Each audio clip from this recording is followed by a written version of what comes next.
আপনারা পূর্ব দিনগুলোতে যেভাবে ভোট দিয়ে আছেন সেটা হচ্ছে ভোটের কথা, আরেকটি হচ্ছে গণভোটের কথা। কয়টি কথা? সরকারি যারা কাজ করে তাদের সবাইকে এই ট্রেনিংয়ের আওতাভুক্ত সরকার করছে, টাকা দিয়ে খরচ করে ট্রেনিং তাদেরকে দিচ্ছে।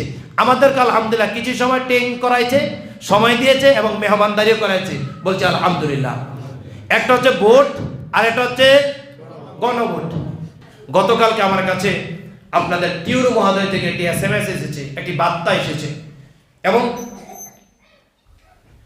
গত কিছুদিন আগে বার্তা তো গতকালকে এসেছে, তার আগেও আমাদেরকে বর্তমান আপনাদের যিনি দায়িত্বশীল রয়েছেন, আপনাদের এই বন্দর থানার যিনি অভিভাবক রয়েছেন টিউরু মহোদয়, উনি আমাদেরকে ইনভাইট করেছেন, ওলামায়ে কেরামদেরকে দিয়ে ডেকেছেন। উনি একেবারে নতুন এসেছেন।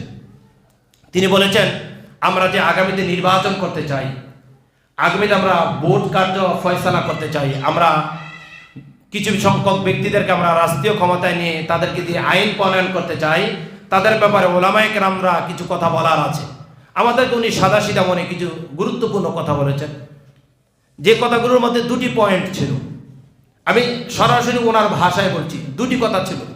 একটি কথা হচ্ছে আপনারা পূর্ব দিনগুলোতে যেভাবে ভোট দিয়ে আছেন সেটা হচ্ছে ভোটের কথা, আরেকটি হচ্ছে গণভোটের কথা। কয়টি কথা?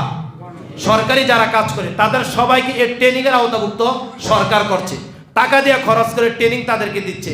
আমাদেরকে আলহামদুলিল্লাহ কিছু সময় ট্রেনিং করাইছে, সময় দিয়েছে এবং মেহমানদারিও করাইছে, বলছে আলহামদুলিল্লাহ। একটা হচ্ছে ভোট আর একটা হচ্ছে গণভোট। আমি এখন পর্যন্ত ভোট দিতে পারি নাই।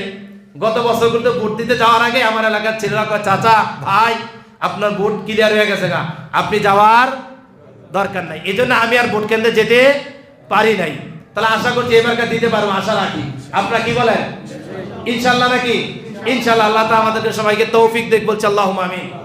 আমি টিউনের ভাষায় বলছি। বলছেন গত বছরগুলোতে আমরা ভোট কেন্দ্রে যখন যাইতাম এটাকে ভূত বলা হয়। ভোট কেন্দ্রের যে সেন্টারটা এটাকে কি বলা হয়? একটা রুমকে ভূত বলা হয়। এই ভূতের মধ্যে আগে একটা বাস্ক থাকতো। কয়টা বাস্ক? একটা বাস্ক থাকতো। আর এই বছর একই ভূতের মধ্যে অর্থাৎ একই রুমের মধ্যে কয়টা বাস্ক থাকবো? দুইটা বাস্ক থাকবো। একটা হচ্ছে আপনি কোন প্রার্থীকে নির্বাচিত করবেন। আপনারা তো দল জানেন নাকি জানেন না? আমি দলের নাম বলছি না। আপনার যে ব্যক্তিকে সৎ, নিষ্ঠা, আদর্শবাদ, দেশপ্রেমিক, তাওহীদবাদ, আল্লাহকে ভালোবাসে, রাসূলকে ভালোবাসে, ইসলামকে প্রমোট করতে চায়, ওই রকম ব্যক্তিকে আমরা নির্বাচিত করতে চাই কি চাই না? ওই রকম ব্যক্তিদেরকে আমরা কি করব? ভোট দিয়ে আমরা সংসদ সদস্য বানাবো।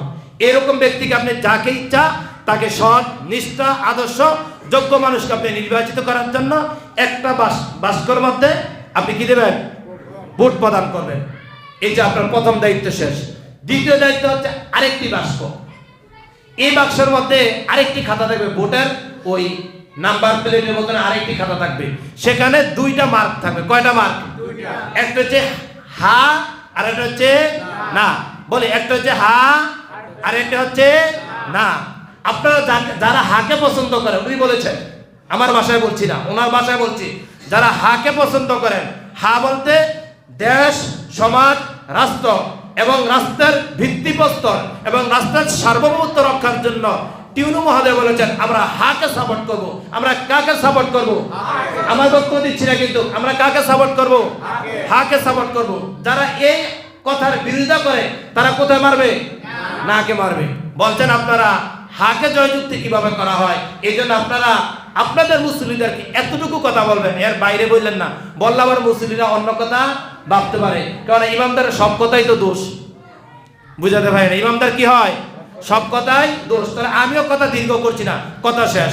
তাহলে আমরা নির্বাচন আগ থেকে আমরা এই বিষয়গুলো টিউনু মহোদয় বলেছেন, আমার কাছে মেসেজ আছে ব্যক্তিগতভাবে, বলতে আমরা এই বিষয়টা বলার জন্য। তাহলে যে নির্বাচন হবে সেটাতে কয়টা বাক্স থাকবে? একটা হচ্ছে ভোটের বাক্স, একটা হচ্ছে কিসের বাক্স? আপনি যাকে সৎ, নিষ্ঠা, আদর্শবান, দেশপ্রেমিক মনে করবেন তাকে সিল মারবেন। তারপরের বাক্সতে আপনারা হা অথবা না, আপনারা হায়ের পক্ষে সাপোর্ট দেবেন। আল্লাহ সুবহানাহু ওয়া তাআলা আমাদের সবাইকে দেশপ্রেমিক হওয়ার তৌফিক দান করুন। দেশের সার্বভৌমত্ব রক্ষা করার জন্য নিজের জীবন, জৈবন, টাকা পয়সা বিলীন করার তৌফিক দান করুন, বলছি আল্লাহুম্মা আমিন। আমি এই কথা বলেই আমার কথা সংক্ষিপ্ত করছি। আসসালামু আলাইকুম ওয়া রাহমাতুল্লাহি ওয়া বারাকাতুহু।